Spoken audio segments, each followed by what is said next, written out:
Welcome to DAX Machina. Join us as we explore the mysteries of this world.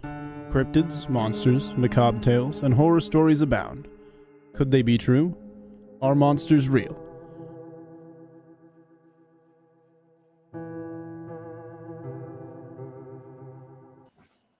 Good evening, folks, and thank you for joining us for another edition of DAX Machina. Tonight in the studio with me is Robbie Rip Rains, my brother from another mother in South Crackalacky. Robbie, how you doing tonight, brother? I'm doing good, brother. How are you? Oh, live and kicking so far, but it's early. Yeah. We'll see how it goes. So, before we jump into the topic tonight, I know there is a topic. We'll actually get to it. I want to pick Robbie's brain a little bit, kind of let you all know. We kind of touched on it the other night on Blondes and Booze show, but I thought I'd let him tell us a little bit about some of the projects that Robbie's working on for new merch for this channel and what's really out there, and maybe even a few others. If I only had something that I could show them. Oh, I do. Wonder what it could be. So, like DA said, we've kind of been talking about it. I have purchased a laser engraver for Lone Wolf Customs, and I've been laser engraving all kinds of stuff. So, DA, Doc, and I have been talking about this for a couple weeks now, DA, I guess. Yep, out there about. There is a model out there from another YouTube channel that is a very successful YouTube channel. I'm not going to mention any names, but the three of us have talked about it, and they have a very successful brand merchandising model. And we're kind of looking at patterning words. After that, to where we're going to try to start doing stuff with DAX Machina, what's really out there, Dark Angel Medical, and Lone Wolf Customs, and then maybe branching out to some other channels that may want to have some of their stuff sold on there. We can do tumblers, the acrylic LED signs. It's really the sky's the limit on this thing so far. We've got a bunch of ideas we're kicking around. Everything from whiskey flasks to whiskey decanters with the glass. I can engrave glass. Once we get everything going and get a website up and start getting products on there, it'll be great. But we are still going to be selling some stuff here and there to kind of help us get going. So if anybody's interested, the stuff that I can do right now, the LED signs and the tumblers, I can do those fairly easy right now. So if anybody's interested in that, let DA know. He'll. What does it say? I'd love to get a quote from you about how much charged a batch of. We can talk about that now, we'll get so if anybody's interested, send DA a message, let him know, and we're actually already start working. I'm gonna have probably about 12 of the acrylic signs.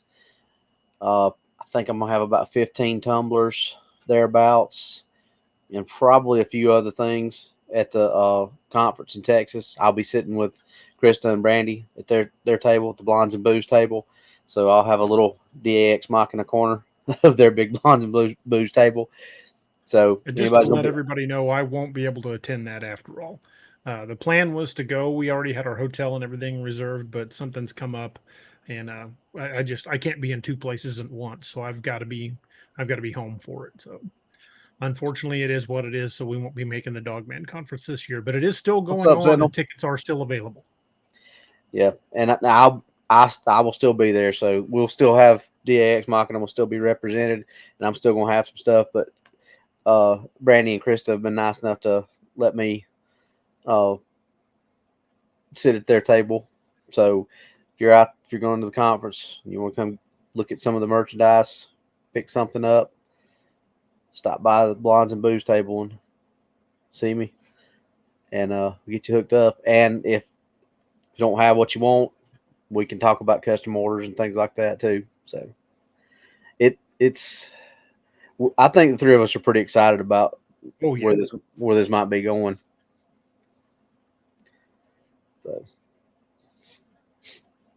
So like I said, either send a message to DA, or you can hit my email up at what's really out there 2022@gmail.com, and that'll go straight to me. Most of y'all already have DA's email because it pops up, but either one of those will work. Yeah, I can forward it on to Robbie. So yep. So that's where Lone Wolf, DA Ex Machina, and Dark Angel, and what's really out there headed right now. I think it's going to be a good direction for us. Oh, yeah. So tonight, we're going to be talking about something called the Lusca. I don't know if you guys are familiar with the Lusca, but it's primarily a Caribbean legend, but there are similar stories from Central and South America, as well as on the Pacific side. For years, people would go swimming in these like blue hole inland lakes, and sometimes even on the coast, generally near the continental shelf. And they would see somebody swimming on the surface, just someone that was generally a strong swimmer too. And they would just go, boop, go under and never surface. It's not like a shark attack. Shark attack, you'll see the water thrashing. Sometimes they'll surface again screaming for help. You'll see blood in the water. None of that. They just went down, didn't come back up. And it's kind of terrifying. Robbie, what have you heard about the Lusca? Well, I've heard of it, years ago, but I didn't remember that's what it was called. And then when I was doing the research and I opened it up, and the first picture that popped up was that stupid sharktopus picture. So I got to read into it, and there's a lot of people who describe it as being half octopus, half shark. So I guess that's where that stupid movie got its inspiration from. But this is actually, from what I read, it's one of the few sea creature legends that has continued that, like you said, are still having sightings up until modern day. I mean, you hear about the black demon and you hear Meg sightings all the time, but I think that one's just like people actually, like you said, getting taken off the surface of the water. You don't ever hear about that from some of these other things. No kidding. Sorry, I was answering somebody real quick. So a lot of the reports did describe it as like having octopus-like tentacles and a shark-like head. But one of the things they've observed is the giant Pacific octopus, when it swims through the water, when it's propelling itself through the water, its head kind of streamlines and looks very shark-like. So I think what people have been seeing, what they're reporting as the Lusca, I think it's just an unknown type of octopus or cephalopod. And some of the reports are saying between like 75 and 125 feet long, which would be a massive specimen. Would be bigger than any octopus ever seen. Even the largest species of known octopus, the giant Pacific octopus, doesn't get anywhere near that big. But even one that's 6 or 7 feet long would easily overpower a person in the water. Oh yeah, they're just incredibly strong. And like we were talking about it before the show. There is just no telling how smart those things are, and they're very smart. A lot of people think, how smart can an octopus be? Those things are extremely intelligent. I mean, there's been all kinds of, I guess they're called tests. They were putting a fish in a bottle, sealed up in a bottle inside a tank, and the thing figures out how to take the cork out of the tank or unscrew the top off a bottle to get to the fish. I mean, they're just like, they're probably more intelligent than dogs, to be honest with you. Yeah, they're very intelligent, like problem-solving intelligent. There was a large aquarium in Washington State. It was somewhere near Puget Sound, and it was one of those like enclosure type aquariums where people could still walk below the ground. So it was a saltwater aquarium, but it actually was one of those ones that has the netting and stuff to keep it fenced off from the ocean. So it was actually part of the ocean. It wasn't just big tanks. And they kept noticing that all the sharks they had in the enclosure, they'd come in and one would be missing. And they'd come in a day or two later and another one would be missing. And they're like, what the hell is going on? Where are these sharks going? They're not getting out. And they're not big enough to eat each other that quickly. So they hid a bunch of cameras in the aquarium. And at some point, when they weren't even sure when, a giant Pacific octopus had made its way into the enclosure and was hiding among the rocks at the bottom of the enclosure. And every once in a while, it would come out, grab a shark, basically crunch it up in its tentacles and drag it back down into the rocks. It found its place. It found itself a smorgasbord with no predators. Yeah, it basically was a serial killer. Mm-hmm. Yeah, those things are their level of intelligence is just astounding. There was another report from a diver who encountered a giant Pacific octopus off of the coast. This was in Puget Sound. He was collecting sea cucumbers for sale to restaurants, and he knew that octopus sold for $5 a pound if you could catch them. Well, he saw what he thought was just an average size octopus and grabbed hold of it. And when it came out of the rocks, it was actually about 9 feet long and damn near killed him. Yeah, that's something you don't want to grab a hold of. If he hadn't been attached to by a tether because the water was murky, when the guys on the boat felt his line going crazy, they pulled him up and were able to help him fight the octopus off. But it was massive.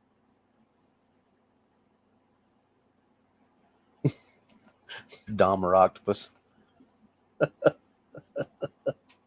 That's funny. Uh. That is hilarious. But the Lusca has had people freaking out for a long time because some of them are popping up in blue holes that are miles and miles inland. They've got to be connecting to the ocean somewhere through crags and cracks or underwater caves. But some of these blue holes, they've sent ROVs down in them looking for the bodies, not finding the bodies, but also not finding anywhere that a large predator could go other than cracks and fissures. So there's no way it's a shark. Sharks can't compress themselves through little cracks, but an octopus can fit through any opening large enough for its beak. So even a big one, a particularly big octopus, could get through an opening about that big. Mm-hmm. And their beaks will just rip flesh right from their target. Yeah. Now, do their tentacles work the same way as a squid? Are there like those little ripping claws inside the suction cups like they are on the squids? I don't know if there are or not. But there were two snorkelers off of Grand Bahama who reported being attacked by the Lusca. They were swimming along, and all of a sudden, both of them got yanked down. Well, they managed to fight this thing off with their dive knife and scramble back onto the boat. It almost drowned both of them, but they managed to get free and got back on the boat. And when they got up on the boat, both of their legs were covered with sucker marks. So those two almost became lunch for a cephalopod. Roxanne Delgado says an extension of the Kraken. Very well could be. Yep. Now, as many of these blue holes as there are throughout the world, I mean, granted, we've got some deep springs where, there's one in particular I remember swimming in when I was a kid down in New Mexico called Folsom Falls. And they don't know how deep it was. They'd never found the bottom of it. But that was fresh water. But I wondered how far inland these things could go. And if they're that smart, where might they surface? If you got a particularly deep body of water, they just might be able to come up in it. That's right. And those blue holes are dangerous enough as it is without having something like that swimming around inside of it. Robbie K. Bowers wants your email.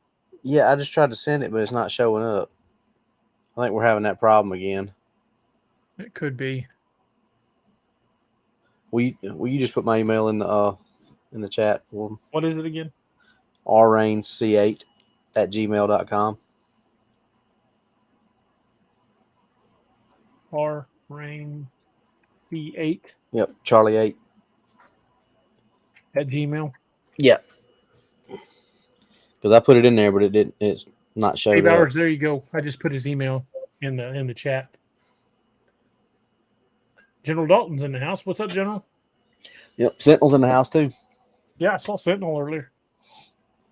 Jack Mack says it could actually be the Kraken. If they're as big as some of the reports say of them being 75 to like 125 feet long, yeah, it's definitely a Kraken. That thing could take down a boat.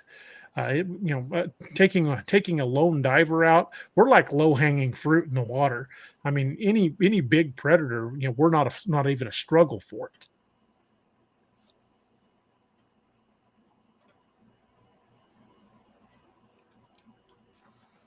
I was reading a couple of comments. Kenneth Cowell says it may be what the Kraken legend is based on. It could be. But then, it could also be just as easily a giant squid. Giant squid have been known to grow. Well, I don't even know how big the largest giant squids have seen. I want to say the biggest one that they've talked about on seeing on record was like 150 feet. Now, of course, obviously that's the entire thing with its tentacles stretched out. The main body is not 150 feet long, but it's 150 feet long from tip of the tail to the end of its top of the head. Yeah, the end of its squid get bigger than octopus, but still 150 feet. That's huge. Yeah, it is. Shade Viking says cocaine octopus. I wonder if it even work on an octopus. Their DNA is so different than ours. Mike A says the giant squid's a recent discovery. Well, they recently proved it. People have been claiming to have seen it for forever. Yeah, they recently caught one on film within the last 20 years. Yep. Because they spend probably 90% of their life deep. But the speculation was always that they existed because sperm whales, when they would come up to surface for air, they would have the scars and scratches and sucker marks on them. Yeah, so they theorized, because that's what they theorized that the sperm whale ate, and that's how they figured that they got the wounds. So it's got to exist. When you got a 60-foot sperm whale, something big enough to damage it like that, it's got to be pretty big. Yeah. Well, we don't know the upper limit that these cephalopods can reach. I mean, like we've said many times, we know less about the bottom of the ocean than we know about the surface of the moon. I mean, we've only explored less than 10% of the ocean. Some of those deeper parts of the ocean that we've never explored, God knows what's down there.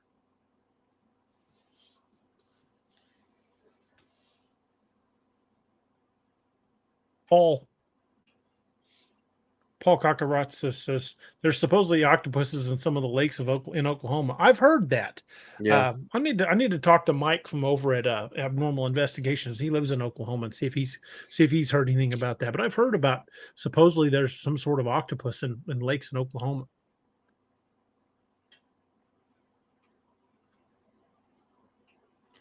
Honcho Zort says, did you know octopus have no DNA that can be tracked back to Earth? It's all alien. Exactly. We knew that. All cephalopods, their DNA is different than anything like any other animal on the planet.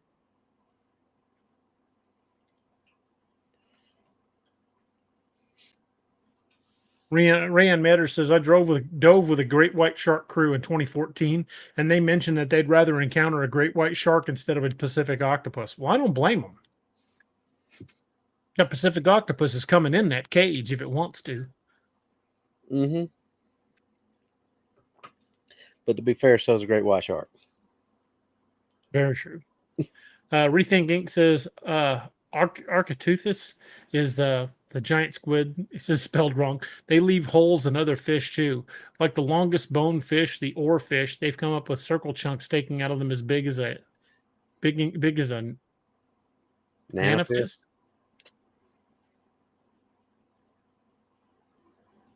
An oarfish ain't exactly small. No.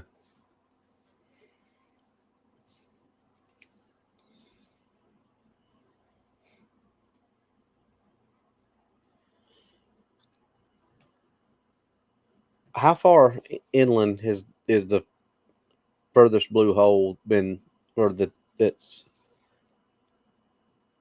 I believe the furthest one I read about was like 20 miles inland in Mexico, in southern Mexico, somewhere in the Yucatan. so that's 20 miles that basically the ocean, or 20 miles inland that there's access to the ocean, and the ocean has access to the land. Yeah, probably through underwater caves and cracks and crevices. And it's probably not just down to a straight tunnel and back out. There's probably a lot more area and space. Well, we've often theorized how vast the underground network of caverns are. Yeah, that's So, well, that's where I equally was. so for underwater caverns as well. That's where I was going with that. Starting to kind of put a little positive spin on our Hollow Earth theory. I think it's definitely worth exploring. Oh yeah. And who knows what kind of life might have evolved down there where there's no light.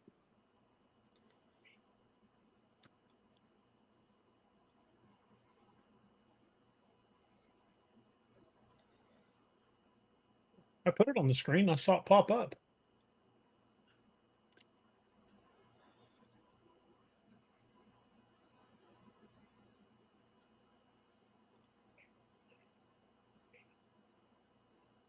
That's a good question.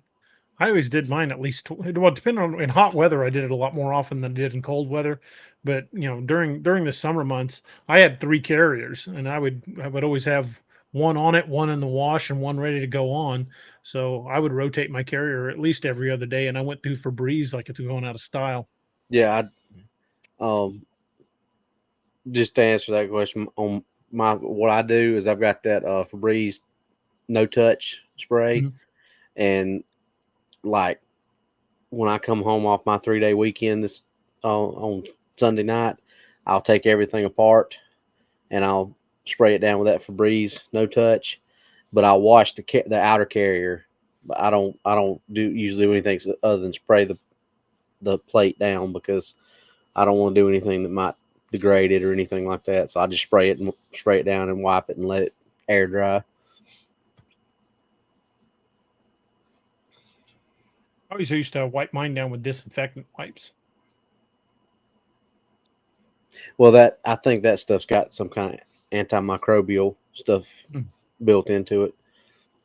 Kevin used to use, my son, he had something, it was something specifically for that. I can't remember what it was called. He got it when he started working at the detention center.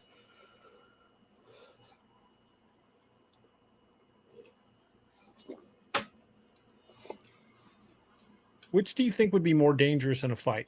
Do you think it would be, a giant octopus or a squid or a shark? More dangerous to who? To us? No, who Or in a fight? Let's say they squared off. You think the shark would win, or you think the octopus would? Giving roughly equal size. equal size, I would put my money on the octopus. 9.5 That's kind of times out of terrifying. 10. Well, and sharks are amazing creatures. But there's just, I mean, and obviously stuff like that happens because, like we just said, sperm whales eat giant squid, so things like that kind of fight all the time. But I'm sure there's plenty of the whales that come out on the wrong end of it. Yeah. So, and we'll never know that. I mean, really, Right. The only evidence we have is the scars on the whale. So obviously there's squid that come out on the wrong end of it, or maybe they go to fight to a stalemate. Who knows? But I think if you got an octopus that's, because your average great white female is about 16 and a half feet, big shark. So you scale an octopus up to 16 feet. That's a powerful animal. Yeah. I wouldn't want to mess with an octopus that size. I wouldn't want to mess with an octopus I 3 or wouldn't 4 want to mess with feet. one that's, even like the size of a dog. Yeah. It'll still mess you up, and those things will bite a hunk out of you.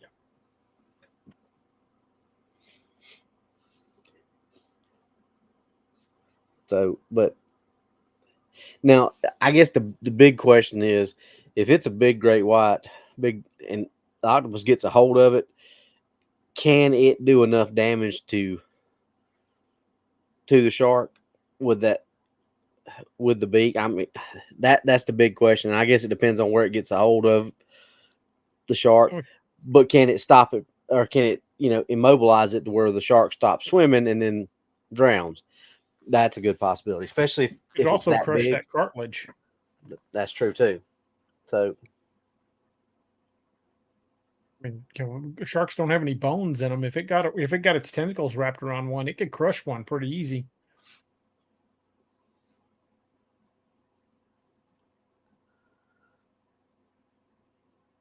So that's just one more of the things we know of that we hear stories about that may be putting us on the dinner menu. And frankly, I don't think I want to get grabbed by a giant octopus in the water. The Jeremy Wade from what is that? What's that show called? River Monsters. River Monsters. He went looking for the Lusca, and yeah, he firmly believes it's a type of giant octopus, that it's probably a relative of the giant Pacific octopus, and it makes sense because he was talking about the way some of these blue holes are. There's really no exits out of them that are even big enough for a person to squeeze through. And I hate to sound like a broken record, but them things, just how smart they are scares me. Oh yeah. Well, It's there are reports of those things doing very, extremely intelligent things. There was one that didn't like the light that hung over its aquarium, so it would come to the surface of the water and squirt water on the light until it finally shorted it out.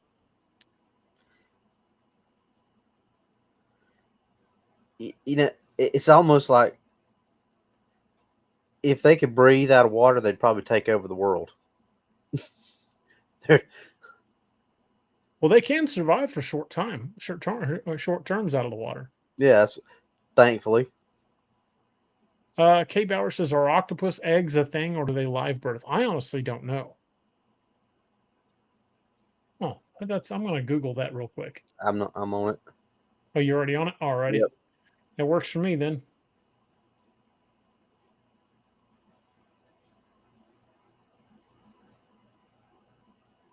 It would not surprise me to hear that they lay eggs, though.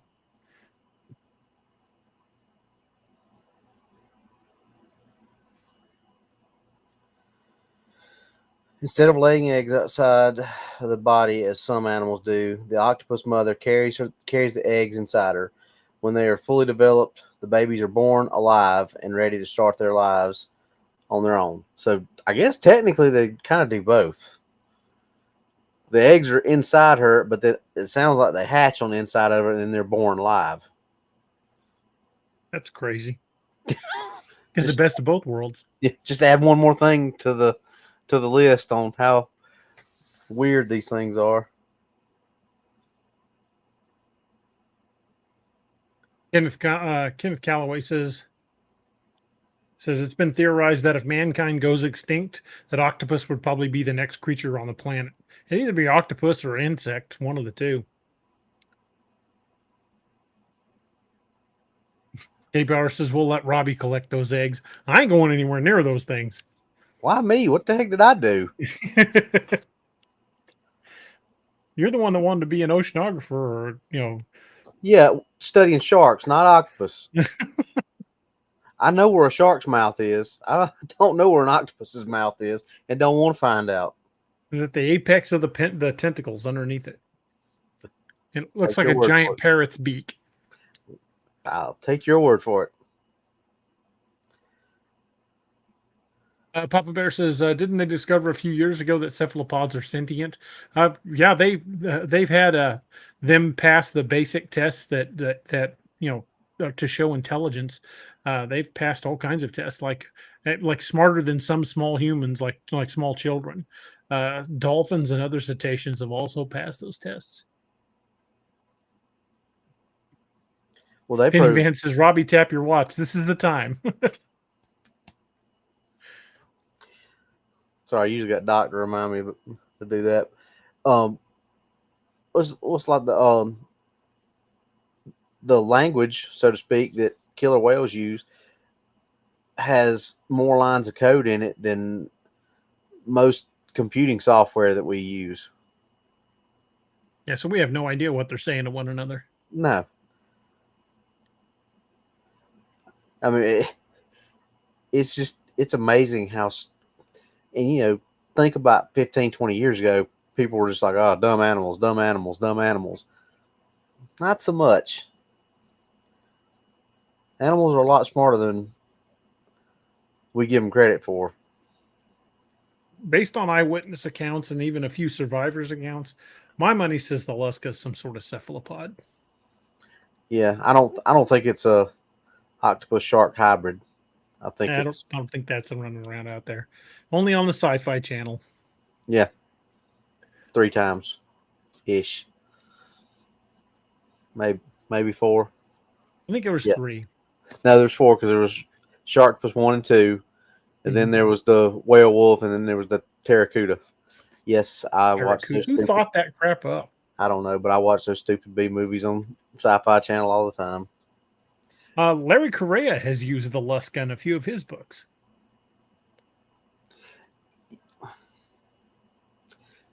That does kind of, now that you mention it, since I've read all those Monster Hunter International, there is that when the other dimension that he talks about going to. Now that I remember, he does describe those as kind of like big sky squids. Yeah. The dots are connecting. So I wouldn't be surprised if they don't show up in one of my books at some point. Sorry, I had to grab myself another beverage. Another beverage. Yeah, it's hot as hell here, and our air conditioner is just not doing a very good job of keeping up. So I've been rather adequately hydrating. Papa Bear says sounds like a job for Team Poseidon. Melissa Ratliff says in 2009, a study found that all species of octopus and squid are venomous, but the venom has little effect on land-dwelling creature species.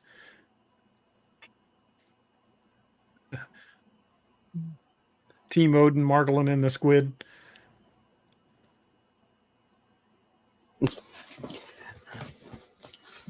I see some really colorful expletives coming from Margolin. If he's going I've already been planning the lines of dialogue for Margolin for the next book, because the next Codename Wild Hunt does take place underwater.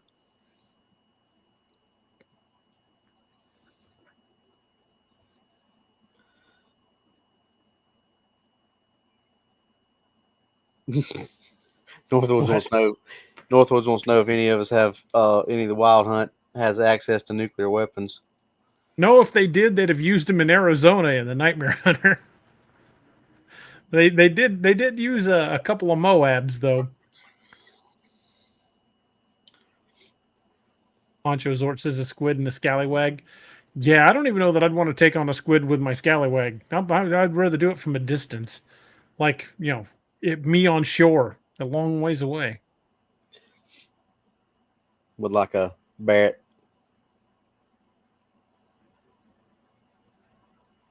Miss Lene ain't wrong. She says D8 sounds like your weather is like Sergeant Clarkson, the Lakeview man. You ain't wrong. I mean, Missouri weather, when it gets hot, it's not just the heat, it's the humidity that'll kill you. Judy Davis is my friend used to say, hot as the hinges of hell. Yeah, that ain't no joke around here. It's like walking into an oven when you walk outside.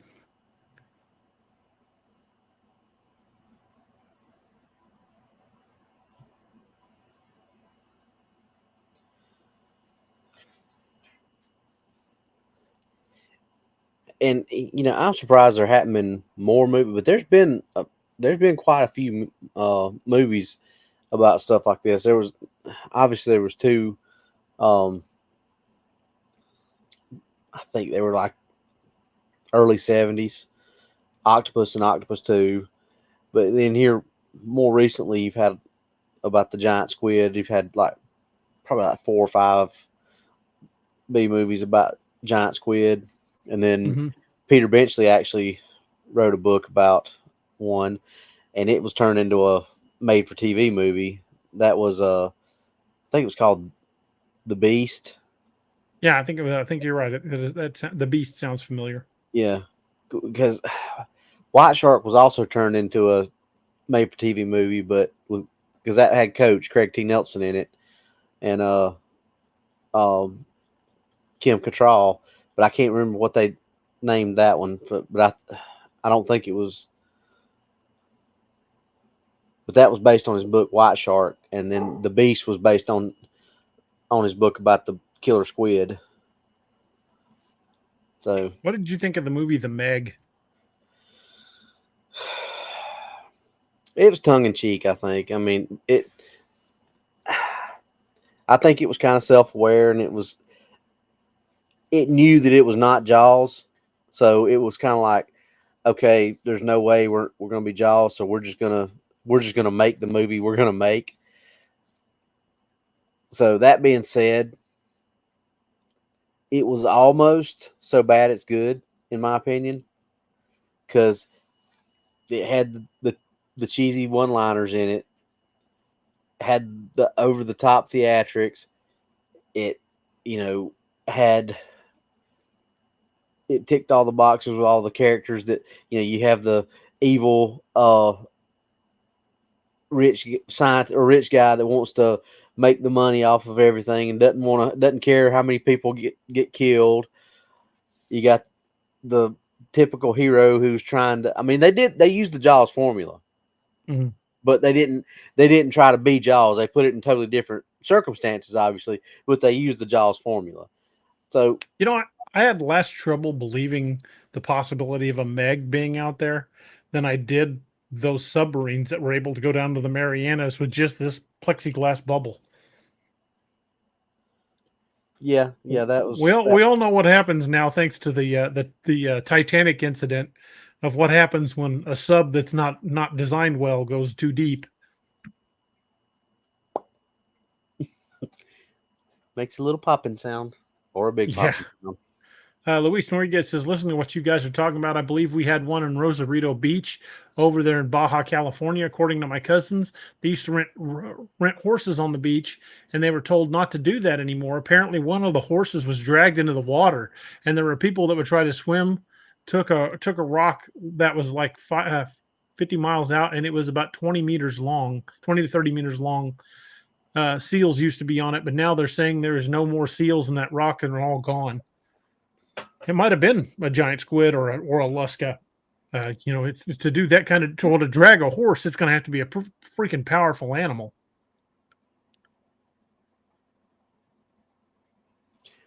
Well, I mean, think about.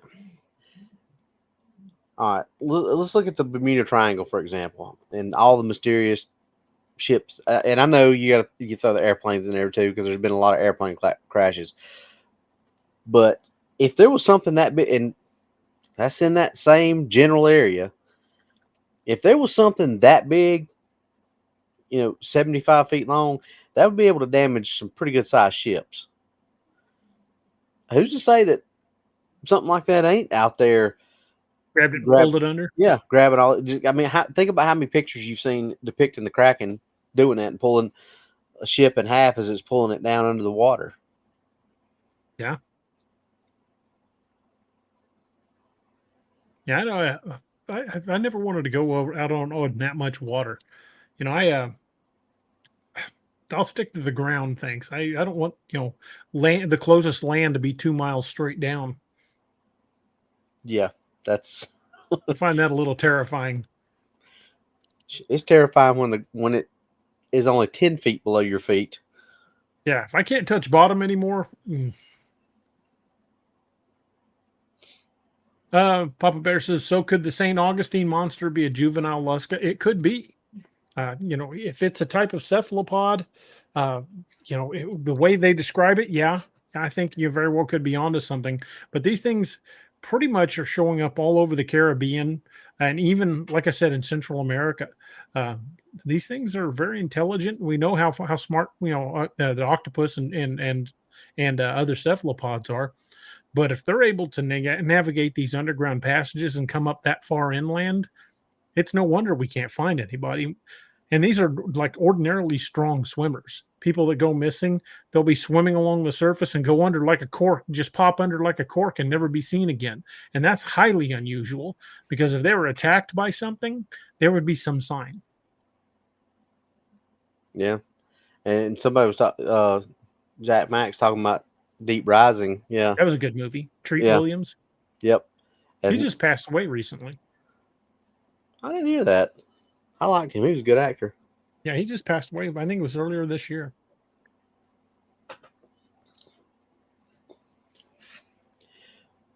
But yeah, that was a big. That was more like a almost like a tube worm type thing. At the end of that, though, wasn't it? I can't remember what it was. What it was that attacked the ship in Deep Rising, but it was pretty freaking terrifying. It came up like through the toilets and everything. Yeah, and it pulled that guy through the little sewer pipe or whatever, or that little drainage pipe, grabbed a hold of him and jerked him through the pipe. Mm-hmm.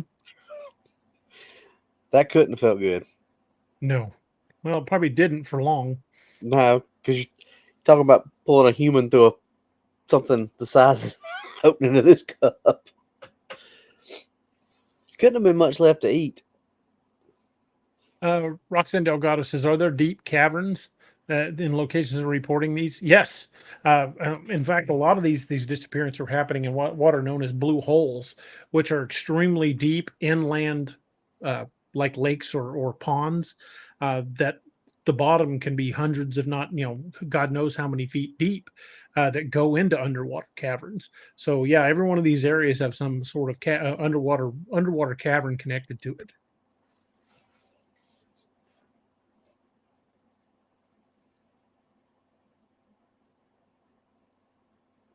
Griff says, "Don't say that too loud, DA. The wife will panic." You ain't wrong.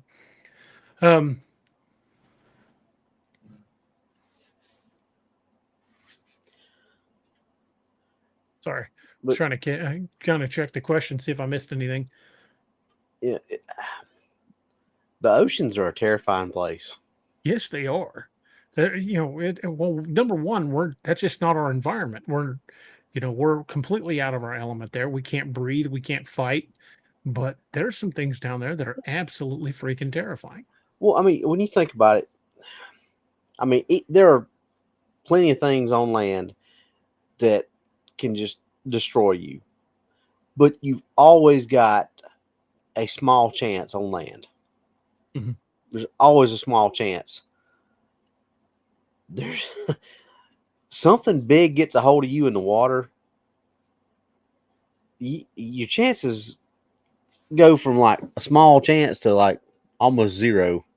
Especially if you're relying on getting back to the surface to get a breath of air. Mm-hmm. If you're on a scuba tank, you have slightly better chance, but you're still going to run out of air.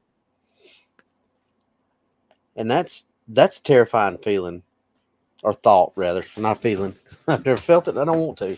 That's a terrifying thought, to be grabbed and held underwater and knowing that, Well, if one of those grabbed you and pulled you down deep enough, I mean, even if you're holding your breath, if you get below, well, for just a free diver, if you get below 100 feet, it's going to force the air out of your lungs. Yeah, you ain't gonna have a choice. Yeah, you're drowning one way or the other.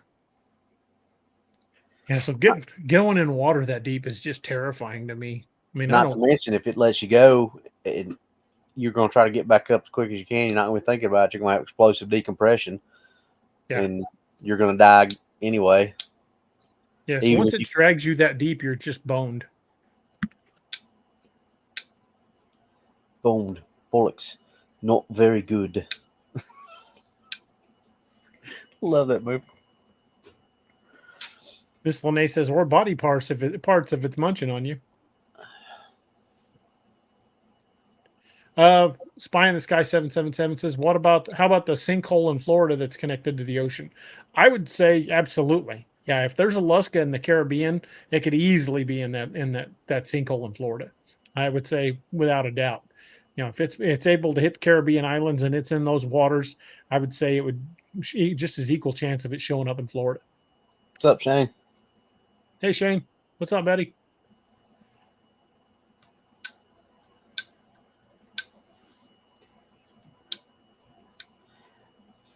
Bear says the biggest reason I didn't join the Navy. Penny Van says, here's a fun thought. What if octies and squids started to attack boats and things like orcas and other animals are recently? Who's to say they haven't already? I mean, reports of sea monsters attacking and sinking boats goes back as long as we've been sending ships out to sea. And some of these guys were describing squid-like creatures grabbing a hold of the boat. That's where the Kraken story came from. So I just don't think that's funny at all, Penny. That's downright terrifying. That's kind of terrifying. But and also they're saying even today, they will occasionally find a boat out in the ocean with power and supplies and no one aboard. Wonder if some tentacles grabbed them off the. We just reach up there, feel around for something loose, and pull it in. That's a kind of horrifying thought. Well, I mean, just think about all the things that are predominantly in water that can kill or make you just have the worst day you've ever had. You know, saltwater crocodiles, sharks, killer whales, which I know there's not a whole. Most of the deaths on humans for killer whales have occurred while they're in captivity, but still, they have killed humans. Now, octopus, squid, barracuda, jellyfish, sea kraits. I mean, that's just naming things off the top of my head. I mean, you step on a lionfish, and you're probably going to die if you don't get treated. Or a stonefish. Blue ringed octopus. I just saw Naomi put that on there. That's probably one of the most venomous creatures in the world. The conch, the venom of a conch is so toxic you'd be nerve dead before you hit the ground. Kay Bauer says, DA, don't they say Cali is a big shelf and it's just a big water cavern under there? I've heard that before many times. So God knows what's under our feet. I mean, how deep do those things go? And people wonder why I like to go to the mountains instead of the ocean. You ain't kidding. Ain't nobody ever been killed by a tsunami in the mountains. That's right. I'll take my chances with Bigfoot and the dogman. Same here. Open Coloring Book says Navy vessels with heavy-duty sonar and so on have hit port with damage from large octopus or squid. I've heard of submarines returning to port with squid damage. There's a lot of stories, and you don't know which ones are true, which ones are not. But there's a lot of stories of subs, especially encountering very large biologics that they can't explain. So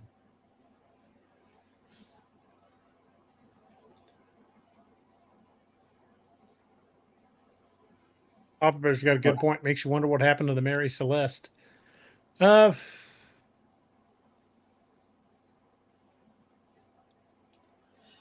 Shane says, D and Robbie, what do y'all think of Hawaii being hit by with a directed energy weapon for the rich? You know, considering some of the stuff that's coming out of there are reports that the Marines arrested the head of FEMA because FEMA was on the ground trying to hide bodies. I don't know if that's a confirmed report, but I keep hearing it from multiple sources. If that's true, there's something really hinky going on in Hawaii right now. Well, there's been a lot of crazy stuff about Hawaii over the past 3-4 years, maybe. I mean, hearing stuff like, I've heard everything from they're wanting to completely detach themselves, which I know they're already detached, so don't beat me up in the comment, but you know what I mean. Figuratively detach themselves from the United States and become their own government or whatever. And that's one of the girls I work with here in Pickens County. She was stationed in Hawaii in the Army, and she said that place is like, you don't hear about it unless you're there. She said that is a dangerous place. Heard that. I had a buddy who was stationed there for a while. He said it's a pretty rough place if you get off the beaten path. Yeah. Spy in the Sky 777 says, what about the creature they found in the water below Antarctica? The one the Russians found, that was some sort of cephalopod. Supposedly it had 10 tentacles, which is very different than anything we're used to. Antarctica is a whole nother can of worms. Oh, yeah. We need to do a show on Antarctica one day. Yeah, we do. We ought to do another Hollow Earth show as well. Haliwa Wolf 92 says, question, any mermaid reports? LOL, being funny and kind of seriously asking. There are always people reporting seeing mermaids and the like. It dates back to antiquity. A lot of them have been dismissed, saying it was probably they saw a manatee. I've been alone for long periods in my life, but I don't think ever was I alone long enough to look at a manatee and go, that's looking pretty good. I can't imagine even those poor guys that were out for months at a time on wooden ships would look at a manatee and go, "Oh yeah, I'm getting with that." So I don't buy that they were manatees. Of course, you've got the aquatic ape theory that some species of ape evolved, and learned to get their primary sources of nutrients from the water, and thereby went a little farther out each year until they became fully aquatic.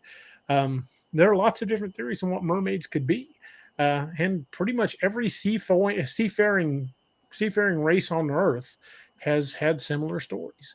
So it makes you wonder if there's something more to it. But yes, there are quite a few mermaid reports coming in even today.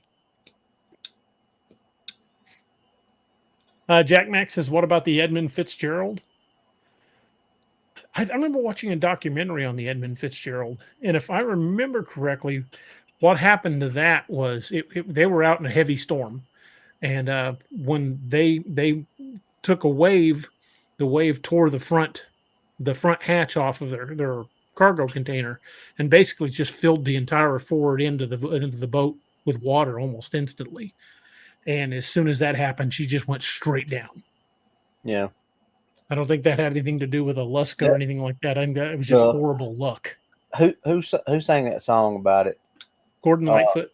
Yeah, he pretty much tells that song tells pretty much almost beat for beat what happened. Mm-hmm. Because he wanted to really do the people who died in that justice. So the way he wrote the song is pretty much exactly what happened. So if you listen to that song, it pretty much tells you exactly what happened. That's what I've heard anyway. It's been a long time since I've heard the song, so I can't remember how accurate, but I'm pretty sure it's on point with what actually happened. I think so. Thanks, Shane. Appreciate it.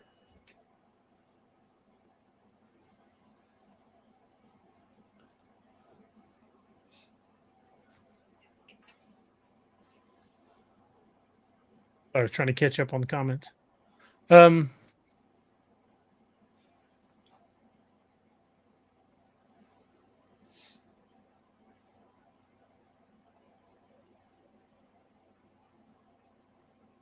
Sorry, seeing if I missed anything. Sorry about that.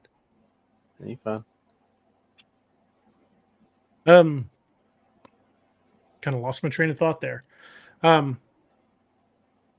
But everything that's causing these disappearances, especially the inland disappearances, from all the descriptions it's got to be some sort of cephalopod. I firmly believe the Lusca is some form of cephalopod, whether it's an octopus or a squid. But I think it's probably likely a variant of the giant Pacific octopus, because they tend to be more aggressive than squid. Giant squid tend to go after bigger prey. We're kind of off their radar because generally they're pretty massive. But an octopus is pretty opportunistic and they're very, very smart. Yeah. Well, and the thing, like I said, with the giant squid earlier, they don't usually come up to the surface unless they're drawn up. Anyway, they spend most of their time way down deep where we're not at. But an octopus, even a big one, tends to stay closer to the surface. Mhm. Roxanne Delgado says, "Where did Russia find the sea creature? It's known as the Lake Vostok monster or species. I can't remember the number. It had a species and a number. But if you search Lake Vostok monster, you'll find it. It was a Russian expedition to Antarctica, and they drilled through the ice into Lake Vostok, and supposedly encountered this very intelligent cephalopod-like creature with 10 tentacles, and supposedly killed several members of their party." Organism 46B. 42. Oh, yeah, I knew it was something. I couldn't remember the number. Organism 46B. Yep. Northwood says Lake Superior is mean enough on its own. No need for any aquatic monsters. Lake Superior is technically not even a lake. It's an inland ocean. It might be an inland sea. It might be fresh water, but it's deep enough and broad enough that it is technically an inland sea.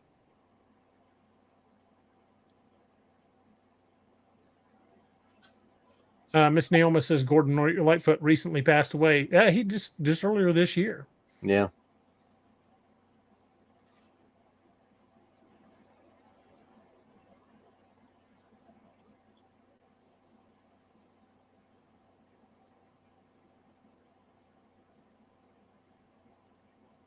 Robert Forster wanted to know if there's anything new on Audible books. Not yet. Last time I talked to Cam, he was still working on one. The guy's been working crazy hours this summer, so hopefully we'll see something new here soon. Might have some other stuff in the works too, but a little premature to talk about that. But hopefully I'll have some more audio out soon. West Coast Shane wants to know what our thoughts on the Loch Ness monster are. What do you think? What do you think, Robbie? Unless or until something else changes my mind, I'm still in the plesiosaur camp. I am too. It just, To me, that makes the most sense. yeah, and that lock is so massive.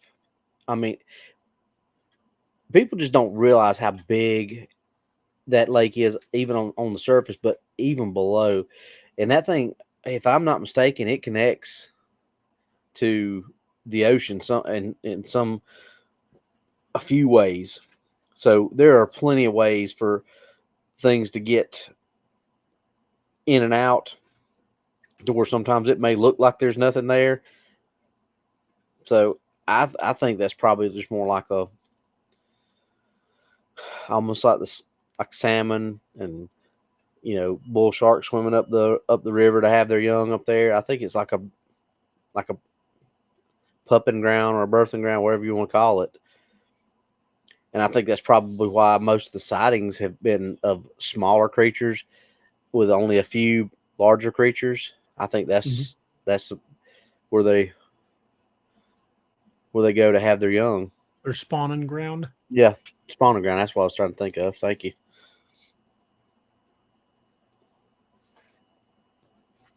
Shane says, do you all think the pliosaurs are chipped so when they die they retrieve the bodies by chance? That's hard to say. They're as big as they are, when they die they would sink, and anything organic, once it's dead and sinks to the bottom of the ocean, will disappear pretty fast. Yeah. And I forget what's the predominant fish species in the loch. Is it like cod? I mean, not cod. Carp. I can't remember, not off the top of my head. But you're right. I mean, it's still even. It wouldn't take. You wouldn't see stuff that would last. And if there's any kind of scavengers in there, nothing, even bones, are not going to stay around long. Roxanne Delgado says, "What about the stories of lake monsters here in the States? Some go back to the First Nations." Yeah, I think that there probably are a number of lakes, especially ones that were once connected to the ocean, or connected to larger bodies of water that still could have resident populations of descendants of pliosaurs, especially some of the deeper lakes with vast underwater caverns. Lake Champlain has Champ. deep underwater camper. It's got Champ, but it's got some deep underwater caverns. The one they've seen in Argentina, Nahuelito, in Lake Nahuel it's that lake is vastly deep, hundreds of feet deep. It's carved by a glacier. So there's tons of places in these deep freshwater lakes where something could hide. Um, so it's very possible that some of these, especially if they've not gotten as big as they once did, like smaller versions of pliosaurs could still be alive, because we have no idea what the lifespan on these things are, how long they could live. Open Coloring Book says salmon is one in Loch Ness. Yeah, most of these inland lakes are freshwater. That one guy. Yeah. Clay Bowers says Lake what? I'm probably butchering the pronunciation, but I'll put it It's in almost like somebody did some research on that for a book or something. yeah. Something like some super secret team went to Argentina and did something In the that chat, did some things. one or two. Yeah. Had dinner with an old guy, famous old guy. Some painter.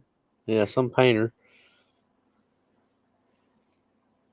He was a painter, but he wasn't too fond of a lot of people. Jack Max says, I remember in the 70s and 80s here in Virginia hearing about the Chesapeake Bay monster named Chessie. Lots of these big lakes here in the States have similar stories. Lake Champlain has Champ. There are Ogopogo four in other. Yeah, Canada. Ogopogo. I know there's several lakes, including some of the Great Lakes that have had sightings on them. Yeah.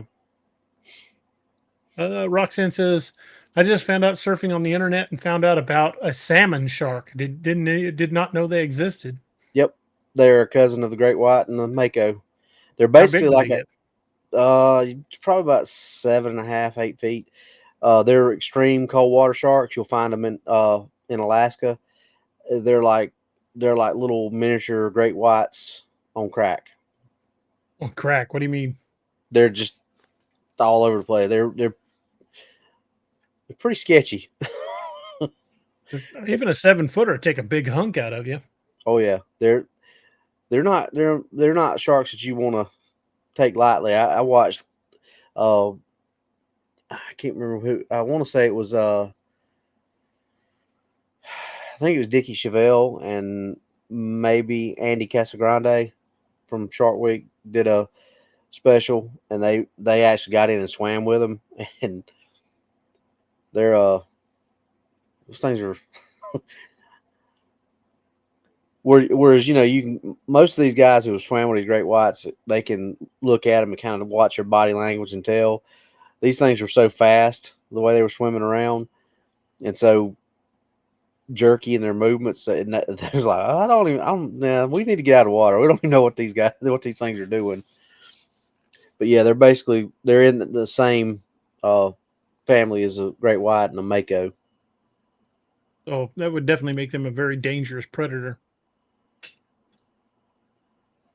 Henry E. White Jr. says salmon shark mouths look small but big enough to take a chunk out. I think any shark could take a chunk out, and even if it was a small one, you could still lose fingers or a hand. Well, but yeah, but the thing with shark mouths are, even if it is look small, most sharks can unhinge those jaws and they're going to slide out, so they can bite bigger than their mouths are. That is not an encouraging thought. And I was just about to say, if you want to really get scared, look up the goblin shark, and Holloway wolf. Just that thing can actually shoot its jaws pretty much outside of its mouth and grab a hold of something and bring them back in. That's kind of terrifying. Mm-hmm. That's Yeah, nightmare fuel. I was about to say, if you want some nightmare fuel, look up goblin shark. You're welcome. What was that one you were talking about that lives in the deep ocean that would That's occasionally come? Was the goblin was shark. that? This one's got the big horn on its head. Or are you talking about the bigger one? No, you were talking when we did the show about sharks and animal predators. You were talking about the one that lives in the deep ocean and will come up and grab people off the continental shelf. You said it's generally more aggressive. Oh, you talking about the pelagic shark? That's a whaler. I mean, not the whaler shark. Oceanic whitetip. Yeah, that's the one. That's the one that they have pretty much have almost all but said, "Yep, it's this that is responsible for most of the deaths of the Indianapolis." Because that's a species of shark that's just it lives out in the great or out in the deep. So it's a pelagic shark, which means it doesn't usually come within land. But the reason they said this is happening in Egypt is because, like you said, the continental shelf goes out, and then it just drops off to like hundreds and hundreds of feet deep. So these sharks are technically not even really coming out of their area. They're still swimming around in really deep water, but 100 yards offshore, people can still touch the ground, and all of a sudden, you go a couple more yards and it just drops down to hundreds and hundreds of feet. So it's just that natural area where two things kind of collide that normally don't come together. Mm-hmm. Shane wanted to know, he says, when's the next release of the next book? And are y'all going to be at Josh's Dogman conference? I was planning to be there, but I've had something come up with the family that I can't make it. I had to cancel it, unfortunately. Robbie and Doc are still going to be there representing DAX Machina. But I had something come up with my family, and I can't really go into detail, but yeah, we had to cancel our plans to go. But the next book, hopefully, it's in final edits now. I'm hoping to have it out early next week.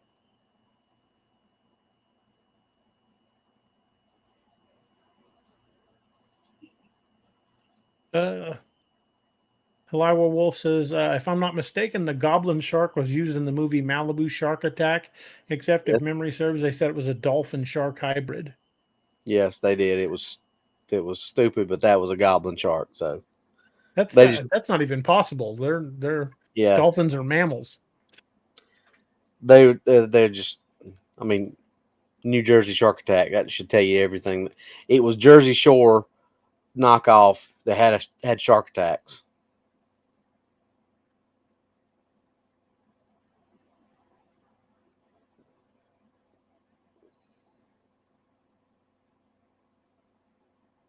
Jersey Shore with shark attacks. No wonder I didn't watch that. Yeah, they literally had, and the only reason I know about it is because I watched a YouTube video that was counting down the top 10 dumbest shark movies, and I think that was like number 2 or 3. But it literally had knockoffs of the entire cast of Jersey Shore. There's another show I didn't watch.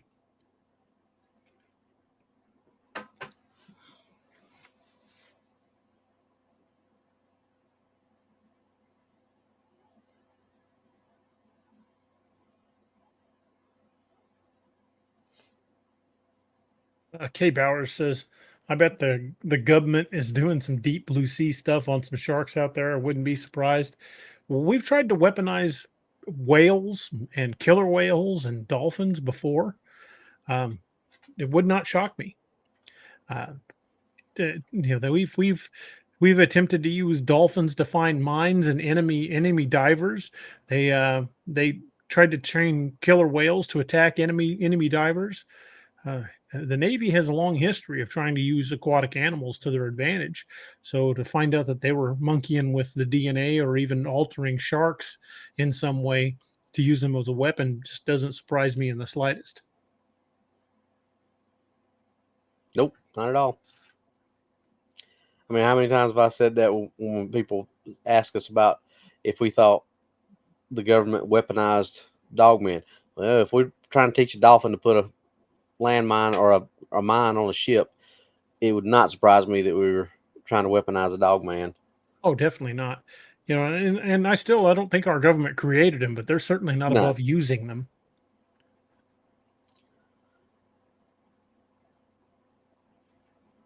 Doyle Thorne says the Greenland shark is the longest living shark. It grows to 21 feet and an estimated lifespan of 250 to 500 years. They've seen them as deep as 7,200 feet. Might be the longest living shark, but the largest shark in the world is the whale shark.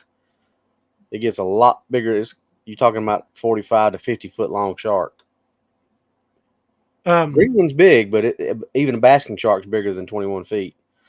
Basking shark. What about that footage that they captured from that camera that they had lowered into the Marianas, where I think that you was a see something Greenland swim shark. by and you can see the gill slits of a shark, and they estimated it was well over 60 feet long from gill slit to tip of tail.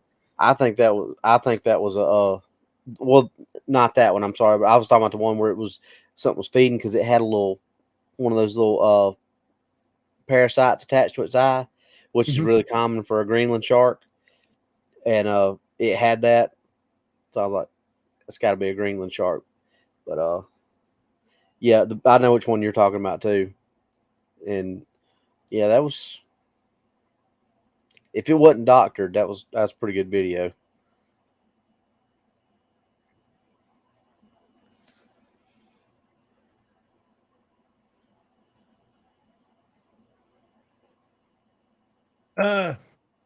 If the sub video is true, that's chilling. I believe they said it was leaked by a sailor from the sub. I believe the video was on YouTube. It's a show called Mermaid: The Body Found. That showed But Mermaid: The Body Found. I believe was the one on just Discovery Channel. Yeah, the one on Discovery Yeah. Channel. I think that was just done. That show was just done for entertainment. I thought it was an absolute serious documentary, and at the very end of it, in the credits, it said that it was a work of fiction. So I wouldn't put a whole lot of stock in Mermaids: A Body Found, but then again, they might have put that in there just as a disclaimer, so they couldn't be held liable.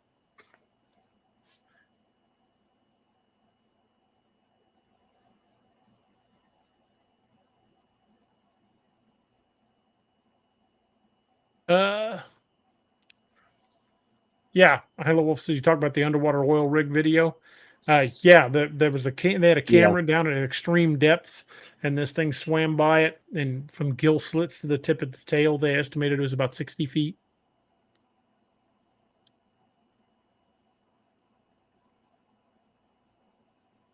Which would be a massive shark.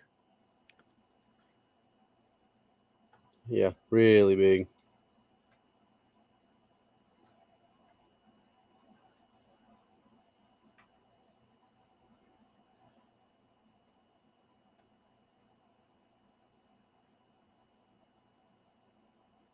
Sorry.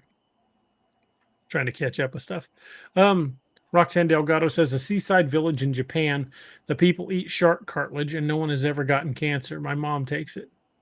Sharks have never been known to get cancer, as far as I know.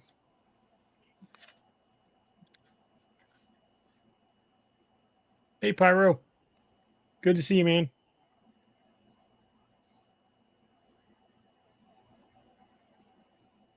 Lauren Booth says, have you... Oops, just hit the wrong one. God dang it. Every time I start to click on one, it moves. She says, anyone see the videos of the guy on the big ship who heard what he called sirens every night? Or do we think it was a hoax? I haven't seen the video. I would like to, though. Might have to, if you've got the title of the video or if you've got a link to it, I'd love to have it. Jack Mack says 60 feet, no more beaches for me. Well, there's, and I don't know if anybody's ever disproved this photo or not, but do you remember seeing the old photo? And it's an old photo of a submarine that was taken out there, with and the shark fin in the background. Yeah, the tail and the fin. So they're saying, the tail from the fin to the tail was almost as long as the sub. So they're saying that was, if those proportions are right, that was like a 70+ foot shark. That's a big animal. That is a big old animal.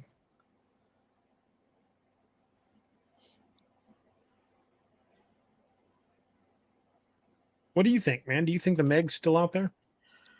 I think it's possible that it could be. And people that say no, there's just like we've said it so many times now. There's so much of that ocean, and I'm talking stuff that's miles and miles.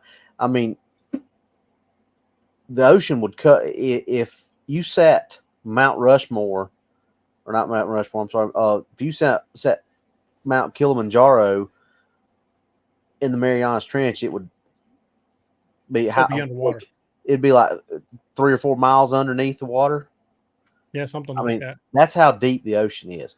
So we can't possibly say that we're positive that there's so many places that a big animal like that could hide that we would never see. This planet's 70% water, right? And that's the percentage. Something like that, yeah. So shipping lanes are shipping lanes. Ships don't just sail just wherever they want to sail. Big ships that are constantly sailing. So all a big animal would have to do would be stay out of a heavily populated area like that. And what are the chances of it being seen? Maybe a Google satellite passes over and snaps a lucky picture of it. Maybe. But because there supposedly is a picture that one snapped of a Meg, and they figured out it was the same. It was longer than 2 city buses, and it was like 3 or 4 miles offshore in Mexico, I think. Which Black Demon's in the Sea of Cortez, which is close to Baja, right? Mexico. Yeah. So could have been that. Who knows? So there's just way too much area, way too much. I mean, it's just like, saying that in that 87 million acres of national forest that we got, that there's no way that something like Bigfoot or Dogman couldn't exist, because we've explored all that. No, we haven't. Oh, yeah, not even close. We've explored 10% of the cave systems. There's no way anybody could, or anything could be down there. It's, to me, it's just the pinnacle of stupidity when these smart guys, that are supposed to be smarter than us and supposed to be the ones that, were figuring things out for us, are like, oh, don't worry. You do the voice better than I do. It couldn't possibly happen. Couldn't possibly be there. Papa Bear says, so the United States started exploring the ocean in 1958 and quit for good in 1968. Why? Good question. Yeah. Jacques must have found something he didn't want to find.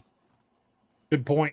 Roxanne Delgado says, for all we know, there could be underground huge cave going from ocean to ocean, possibly. I was just reading an article the other day that they postulate that there is another ocean beneath our ocean, miles below it, like hundreds of miles below it. Well, like I've said before, and not getting religious or anything, but if you believe the Bible, it says the fountains of the deep broke open. That says that there was water underneath us. Mm-hmm. So there,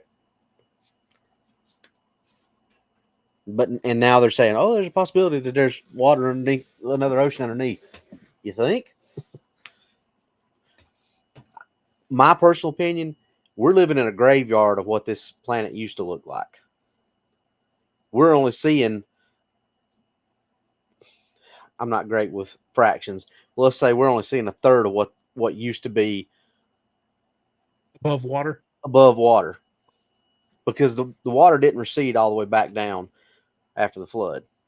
It was impossible to, because all that water broke loose, and then it's not going to go back down. There's a lot back down, but I don't believe it went all the way back down. So I believe that we're living in basically a graveyard of what it used to be. If there were massive pockets of water that far underground, and a fissure opened up to allow that water to escape, the pressure of all that earth pushing down on it would force that water up and not allow it to come back down. Absolutely. So if a fisher broke open and let that fountain go,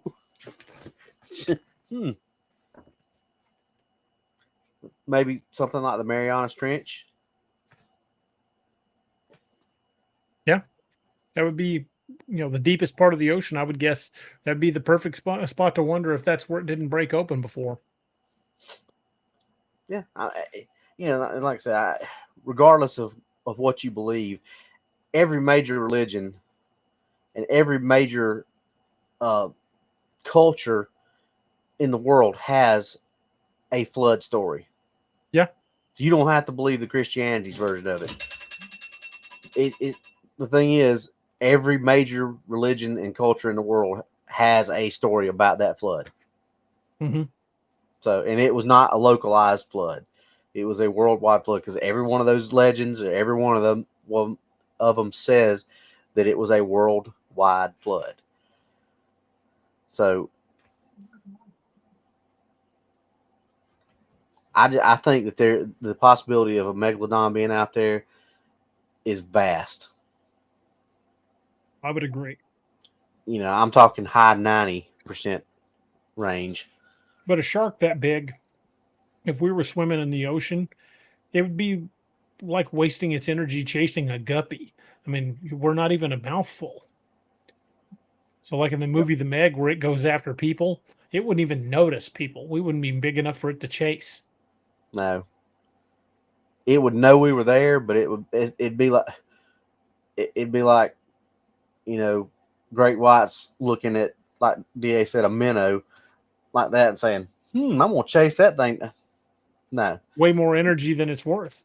Yeah, predators are only going to expend energy going after something if they're going to get what they need to get in return.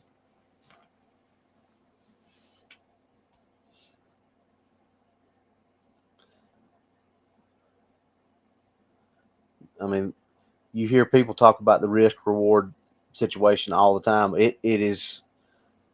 That's a life or death thing when it comes to predators. I mean, if the risk is greater than the reward, a big predator is not going to take it. Right. Yep, exactly. Whale swimming by a shrimp.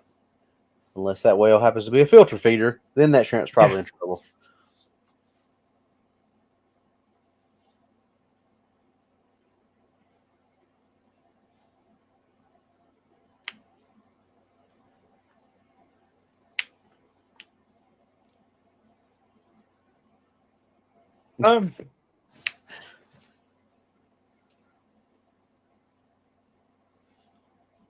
Penny Vance has always thought it was so weird that huge whales swim around sucking in krill and plankton.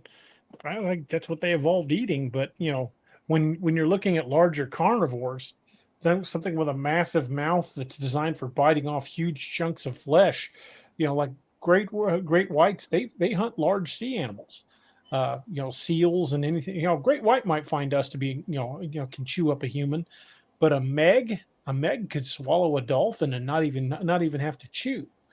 I don't think a meg could catch a dolphin. Those things are, for all their size, would have had to have been pretty plodding and slow. But compared to us in the water, they would swim circles around us. Papa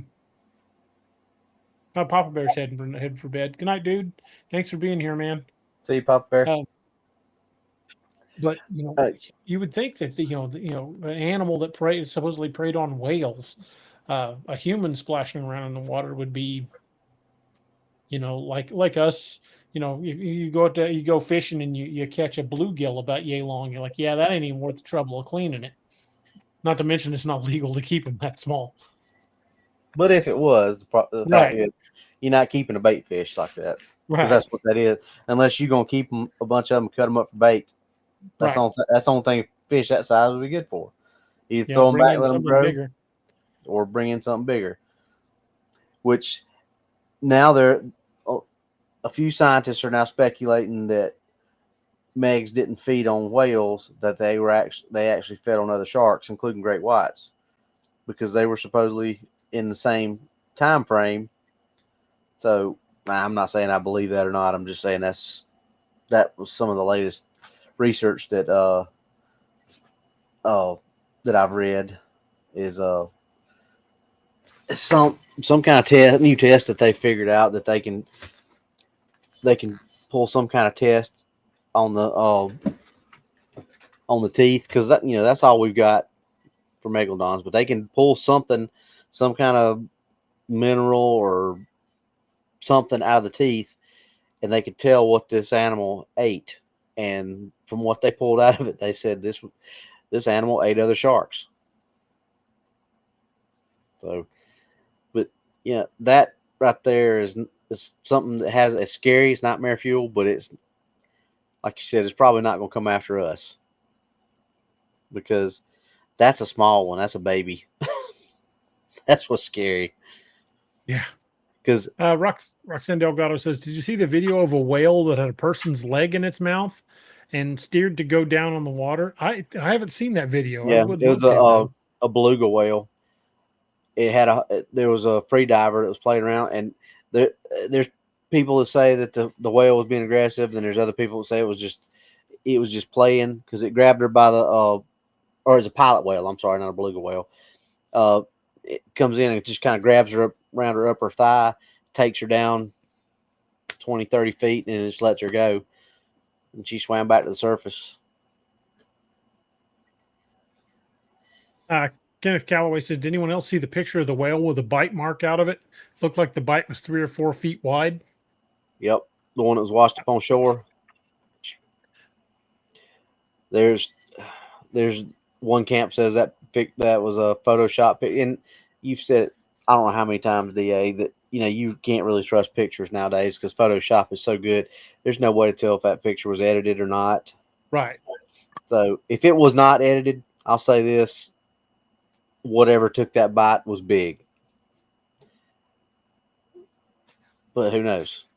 Yeah, it's hard to say what any photo or video is accurate anymore, because like you said, Photoshop and Video Shop are so easy to use anymore. I mean, you can literally make a movie on the new iPhone. Mm-hmm. Well, cameras on cell phones now are better than the cameras they used to shoot movies back in the 70s and 80s. Yeah. So, I mean, like I said, I believe that the possibility that there's still a megalodon out there is very high. But now, whether all these pictures and videos are actually now, to me, one of the ones that's the most compelling, I don't know if you've seen it, is the one where I want to say it's a Colombian lifeguard team, that they're a helicopter water rescue team, and they're pulling somebody out of the water, and I guess it's their equivalent of our Coast Guard's ACE team.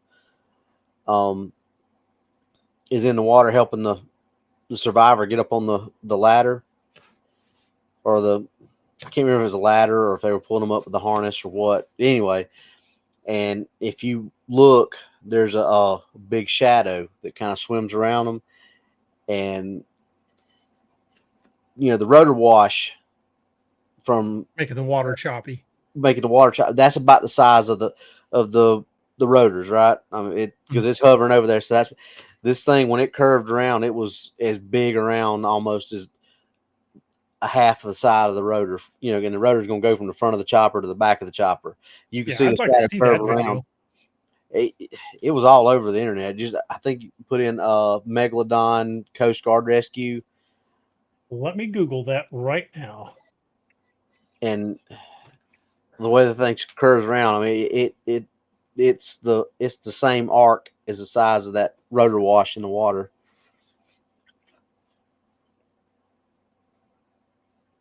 Brazilian Coast Guard. That might be it. I said Colombia, but that's probably it. Well, I might get demonetized, but I'm just going to show it. It's only 30 seconds long. So let's just share this. Now, this could very well have been video shop too, but it's pretty.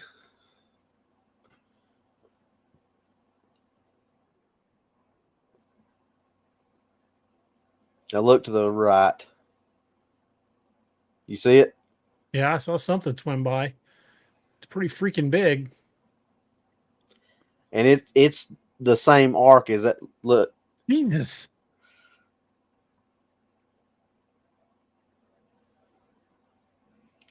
that's big.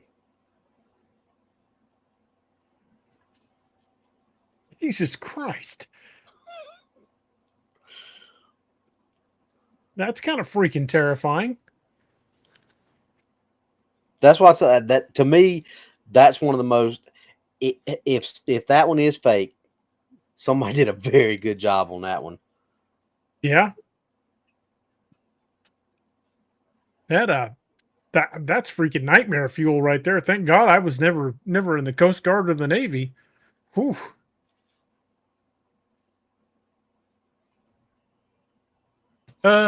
Roxanne Delgado says, what about the shark that just had a tracker put in and got ate in half in the Marianas Trench? Yeah, that was 4 or 5 years ago. It was about a 10-foot female great white shark, I think. Mm-hmm. And they've gone back and forth between it was a killer whale, it was a bigger great white, it's a megalodon, it's a sperm whale, it's a giant squid. I mean, but where it happened is a massive hot spot as far as predators go. They call it Predator Alley, and it's where a cold current and a warm current meet, and there's a big drop off.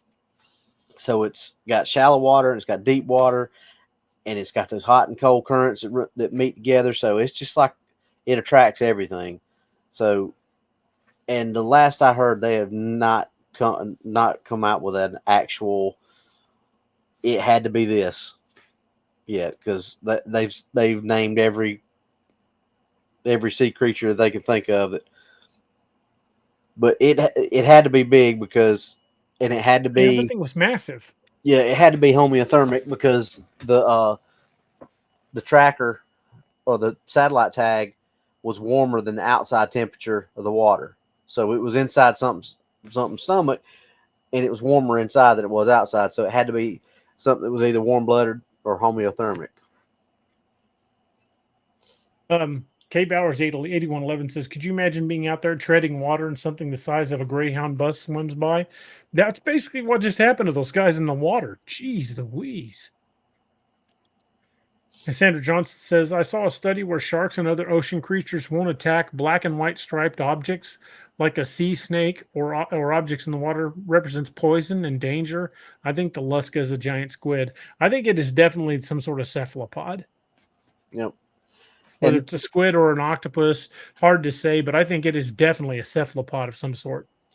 And to your point about the colors, yeah, they've done multiple studies about that. You know, because have you heard of the yum yellow theory? No. That if you wear yellow, you're more likely to get attacked, and they call it yum yellow because people get attacked wearing it with by sharks. They say bright colors attract them. Most things that are poisonous in the ocean have some kind of distinct color pattern, like the blue ringed octopus. Sea kraits are usually black and white striped. But the thing is, if you put us in a wetsuit that's black, and even if it's black and white, we're still, when we got the flippers and the mask and all that stuff on, we still have the shape of a seal. Some of us more than others. So, Roxanne, homeothermic, which means it holds a body temperature a couple of degrees higher than the outside temperature. Great whites maintains a consistent body temperature. Yeah. Great whites are not cold-blooded; they're homeothermic. Eric Chesterman says, did a 1 or 2 man sub just get attacked by something large down there? If you've heard about a sub getting attacked by something, we'd love to hear about it. That's news to me. Griff says, I'm painting my whole body in black and white stripes. Well,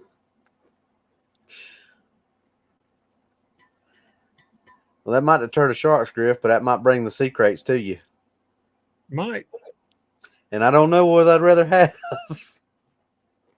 I'd rather just stay the hell out of the ocean to be if it's all the same to you. That's You know, when that's they my when they thing. say the top 10 ways to not get bit by a shark, it always amazes me that number 1 is not stay out of the ocean. That's worked for me so far. Yeah, I've never been bit by a shark, and I tend to stay out of the ocean. Of course, I'm in a landlocked state, but Eric says I'll try to look it up in the next couple of days. Yeah, if you find it, shoot me the link, man. I'd like to check that out.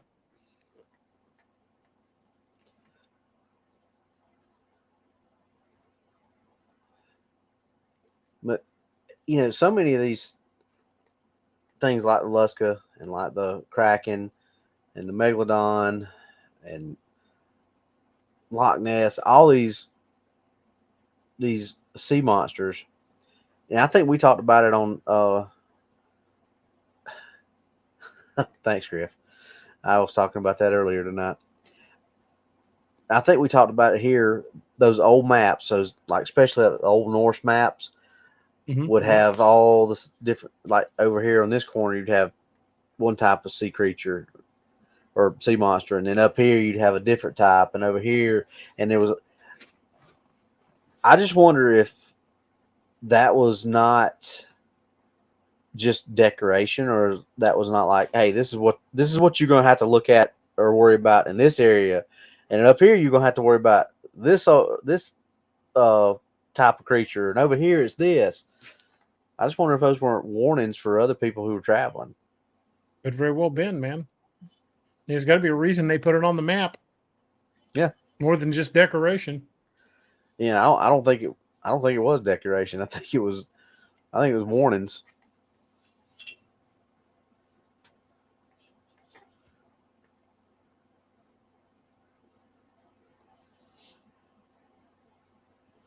Eric Testament says, I've swam and dived and all sorts of stuff in the ocean during my time in the Corps and never been attacked, even surrounded by sharks. Well, you're a braver man than I am, Gunga Din. I ain't getting in the water with sharks. Just ain't doing it. Maybe in a shark cage, and that's a maybe. Robbie'd do it. I definitely do it in a shark cage. I'm not free diving with shark. I ain't stupid. But I'll do it. I'll do it in a shark cage.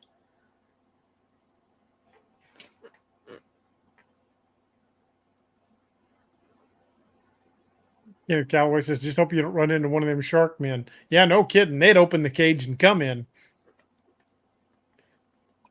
Exactly why I'm gonna have my SOCOM with me. It'll fire underwater at least once.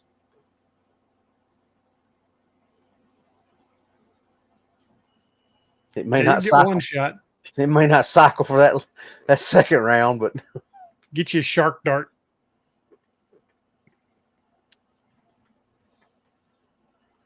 They chambered them things in 5.56. Shark darts? Yeah. The last one I saw was a shortened 12 gauge shot.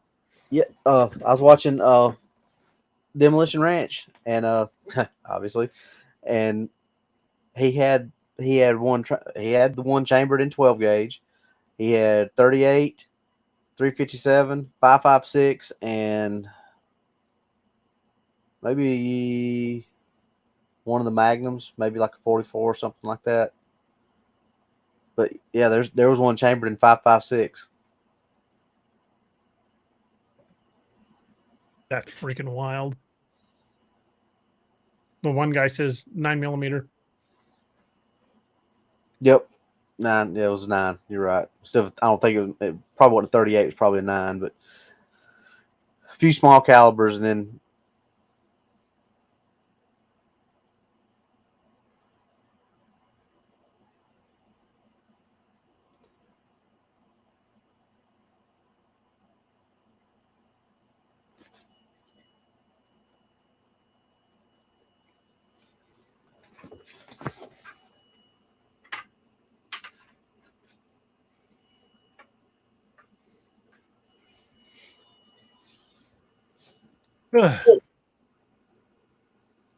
Hey, war criminals in the house. What's up, man? what's up, war criminal?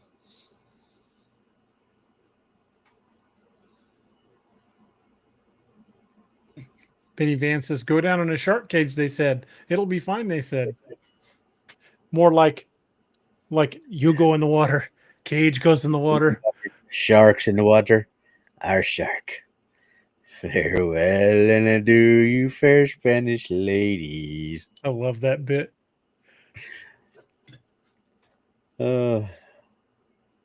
Great, great, great movie. That is a freaking awesome movie. Well, and like we talked about earlier, all the movies that tried to be Jaws after that. Mm-hmm. But the one movie that actually was the best Jaws ripoff of all, in my opinion, was Grizzly. And it's almost it was essentially the same movie, shot for shot. Yeah, it's almost a shot for shot remake of Jaws, but with a big grizzly bear. I mean, even freaking Richard Jekyll's character looks like Hooper, but he just actually dies like Hooper was actually supposed to in actuality. But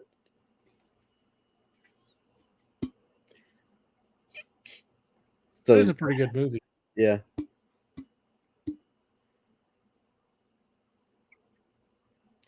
Yeah, Callaway says I won't shoot a mosquito with a 9mm. Well, I swear by my 9mm. I carried one through most of my law enforcement career. I definitely like mine. You can definitely do some damage with 9mm. You just have to put it in the right spots. Paramedic says you can try your luck in a shark cage at the Springfield Aquarium. Again, I'm probably going to pass on that.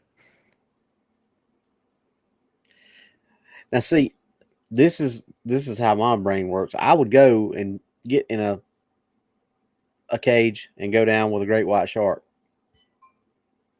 but I wouldn't go get in one of them cages where they got them big saltwater crocodiles swimming around in an aquarium. That to me is scary. And not that I'm not afraid of sharks in a certain way, but crocodiles terrify me. Yeah. Because if you're standing at the edge of the water, chances of a shark coming up and grabbing you, probably not going to happen. Big shark ain't going to come to the edge of the riverbank and grab you. But you could have a freaking 15-foot crocodile laying in a couple of inches of water. You'd never know it was there. Especially if the water was murky enough. Yeah. Those are some terrifying animals. And they're ambush predators. They're damn good at it. Yep.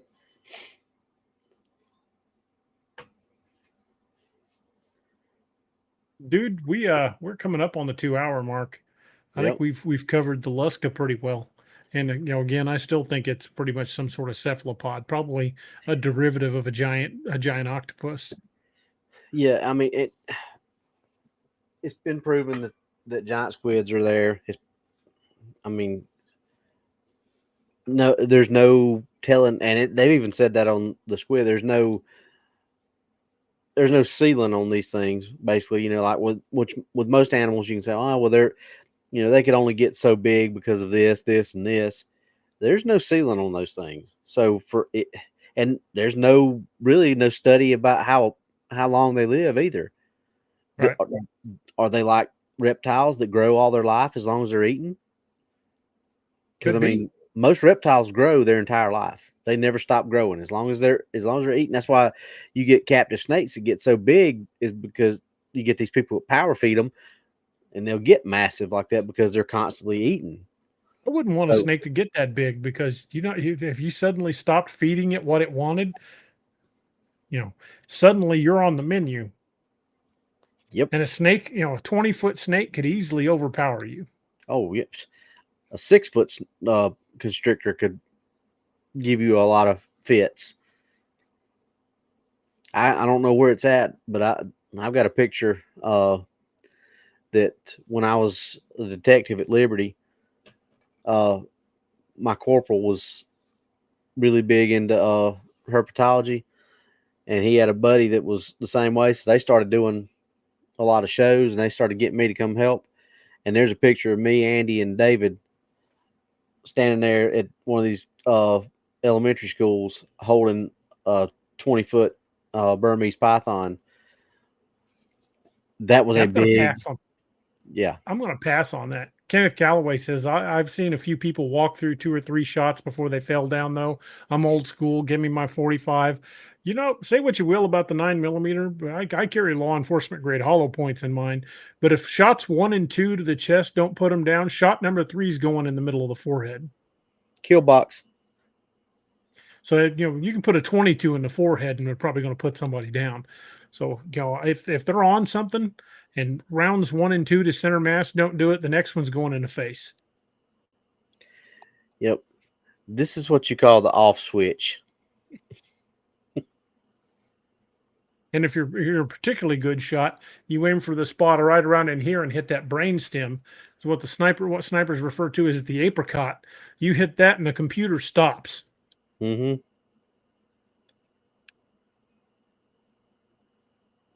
And you know, my brother used to give me crap about, you know, 9mm versus 45, but I'll take my Glock 17 with, you know, 18 rounds, counting the one in the chamber, versus his 7 and his 45.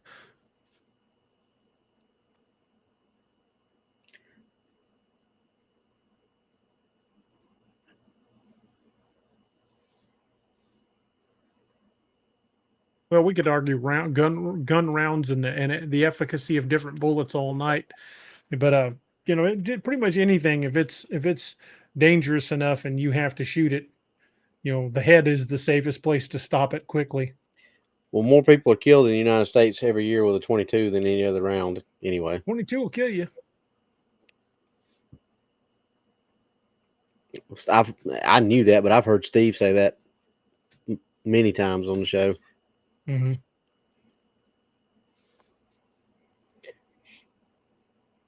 Well, since we're coming up on the top of the hour, should we go ahead and talk about our affiliates? Sure, why not? I think, like you said, I think we've covered I think we've covered the Lusca pretty well. Yeah. Well, then let's hear from old Doc. Hey everybody, this is Kerry Pocket Doc Davis from Dark Angel Medical, and you are listening to DA Ex Machina with DA Roberts. You may recognize me or some of my products from Dark Angel Medical in some of the Apex Predator, Lakeview Man, and Wild Hunt books, and you can get those products at www.darkangelmedical.com, along with training classes on how to use those products and save a life. Shoot us an email at info@darkangelmedical.com and be the difference. And if you go to darkangelmedical.com, don't forget to use discount code cryptid25 for 25% off your entire order. And don't forget, they also have what's called the Kit for Life guarantee. If you use your kit to save a life, including an animal, and they will replace the contents of the kit that you have not used for free for the life of the kit. He, as Doc says, they're packaging birthdays in boxes. They're up to 100. I think he said 172 survival saves now.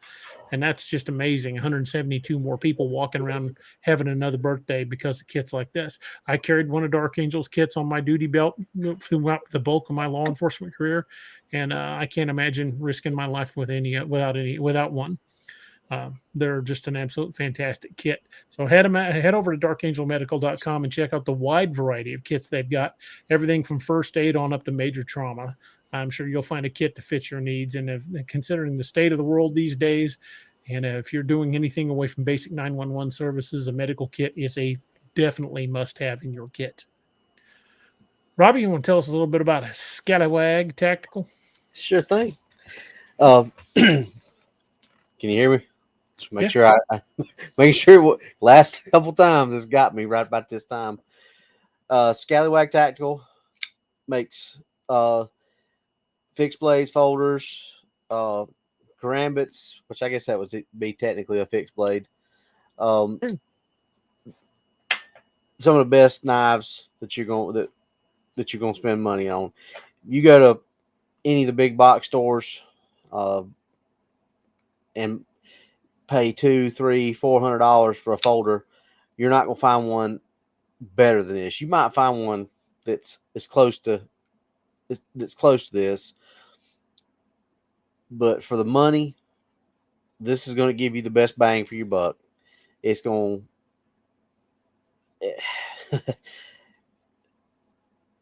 once you get your Dark Angel medical kit, then you can get one of these to play with, because these are dangerous. They'll cut you 3 ways, like Doc and I always say: long, deep, and continuous. And if you like knives, you like blades, you're not going to go wrong. This is normally a $45 knife. I got it off the blemish blades section. Paid $15 for this knife. And you're not going to find a knife that you pay $15 for that's going to be better than this. This will outperform a lot of $200, $300, and $400 knives. I've had this knife close to a year and it's still razor sharp. I cut myself in Florida with this one, played around while I was talking, and I was trying to close it and it flipped out of my hand, and like a dummy, I caught it with the blade, and it cut my finger, and I bled for like 45 minutes. Where you got it good and stopped. Yeah.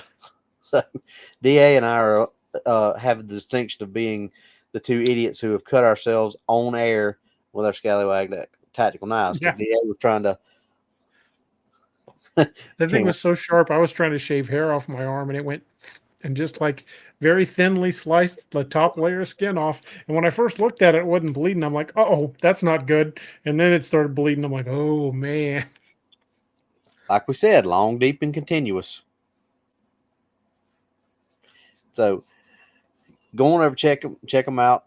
Use code DA Roberts 10 when you're checking out, and that code stacks up. If you go and get you a bunch of blades on the blemish blade section, and at a very, very good price, that code's still going to work when you go to checkout. And it, we these knives we talk about them and we use them because we like them. It's not because they're paying us X amount of dollars to talk about these knives. I mean, we've all got them. Steve's got some, Doc's got some, I got some, DA's got about every one of them. Or near no. They have a lot of knives. You got a few. But there's a reason DA puts them in his books. Just like same thing with Doc and his medical kits. He puts them in his books because he believes in them. They're a good company. It's another veteran-owned company. Y'all know how we feel about veteran-owned companies. It's like we said, if you go buy a knife at Cabela's or anything like that, or buy a knife from Schrade or Spyderco or any of those big brand names, you buy knives from them, and you don't like it, and you call them and you tell them, I'm never buying another one of your knives. They're like, okay, fine. See you later. Pretty much. You're just a number. Ken, Doc, and even us with the Lone Wolf Custom, we're a small company. Sales like that mean something to us. And that's another reason that we support these companies, is because it's just like the 22 a day foundation. I mean, it's doing something to give back to those people who are out there every day. And, DA did it for 20 plus years. I've been doing it for 20 plus years. Doc did it for, how long was he in? Long time. I don't know. I couldn't tell you off the top of my head how many years he's in. Probably 20 plus years, because I'm sure he probably retired from it. Craig did it. Ken, who DA is about to talk about, still doing it like me. The things that we do and have to do and see every day, and some of y'all in the chat do it too. You know what we're talking about. So, if you're going to buy stuff like that and you're going to support some of these small businesses, it means a lot to them. It means a lot to us. And, that's all I got to say about that. And our other affiliate is brockblades.com. Brock Blades. Ken Brock's a good friend of the show. He's just a heck of a good guy. And he owns brockblades.com. He's a career cop. He's still active cop. But he makes knives like this one. This one's called the Skane, which means black blade. It was a holdout knife the Highlanders made. And he made that for me because he knows my family's Scottish. But he makes all of his knives are custom made. The scallywag blades are fantastic. I love my scallywag knives, but they're all mass produced. If you buy two of the Gunner's Mate, they're identical. But every blade that Ken makes is unique because they're all hand forged. The handles are all custom fitted, so you could buy two of the same model and they would not be identical. There are going to be differences from forging process on up that's going to set these as unique. And if you know somebody that's an outdoorsman or a first responder or been in the military or still in the military, the gift of a custom made knife is something that people will treasure. And you can't go wrong with a Brock blade. And if you order one of the blades that are available for sale off his website, use discount code cryptid10 to get 10% off your order. Or if you order a custom blade, make sure that in the description you put that you heard about brockblades.com from here on DAX Machina, and he'll still give you the 10%. But Doc's got a couple more of his knives than I've got. I'm still working on my collection with Ken, but Brock Blades makes some fantastic knives, folks. And he's a first responder. He's been a first responder his whole career. And we're very proud to support our first responder and veteran-owned businesses. And much like we're proud to support the 22 a Day Foundation. We lose 22 veterans a day to suicide. And that's 22 too many. So, if you're a charitable person, you would like to give to a charity, please do so. Do so to the 22 a Day Foundation or go to the Valhalla Project. You can get some amazing merchandise from the Valhalla Project and still support the charity because the proceeds from the sales at Valhalla Project go to 22 a Day. They've got everything from awesome t-shirts to coffee mugs. I've got several of Valhalla Project's t-shirts. I've got a couple of their coffee mugs. They're those dual lined stainless steel tumblers like Robbie was making. I've left coffee overnight in those Valhalla Project mugs and it's still been warm the next morning. And was like, oh, I just guess I'll finish this now. I don't have to worry about losing my coffee because of creamer or anything. I just drink my coffee black. But if it's still warm, it's still good. Robbie can tell you, you might go an entire shift before you finish a cup of coffee, and I've done that many, many times. If it's still warm, it's fair game. But great merchandise over at the Valhalla Project, and a great cause to support is the 22 a Day Foundation. I need to grab a drink. Robbie, you do too, so we can do our parting. Close. I need to grab one. I won't reveal the label because YouTube doesn't like showing labels for alcoholic beverages. So let's just say it's an adult Kool-Aid and leave it at that. And I want to close out the show as I've been closing it here lately. There's an old Irish song called The Parting Glass. And it's a very beautiful song. And it's very, very significant. It has a lot of meaning for me. But you literally listen to the song, it's got multiple meanings. Just a beautiful, haunting tune. And we're going to lift our glasses to all of those who have served in any capacity, no matter what color your uniform. If you were a first responder from the people that drive the ambulances all the way up to the emergency room staff, doctors and nurses, law enforcement of any capacity, be that security, be that corrections, be that the line officers like Robbie. For everybody that's served in some capacity, we want to say thank you. And also to all of you out there who've been such great supporters of the show, the DAX Machina Nation. We're so proud to know each and every one of you, and we will happily lift our glasses to you all. So to close the show out, I'll read my favorite part of that song. It says, "But since it fell unto my lot that I should rise and you should not, I'll gently rise and softly call. Good night, and joy be to you all." Good night, everybody.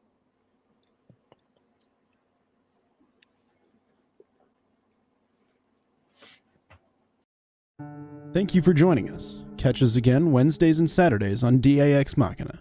A special thanks to all our channel members and Patreon supporters. Please make sure to like, share, and subscribe.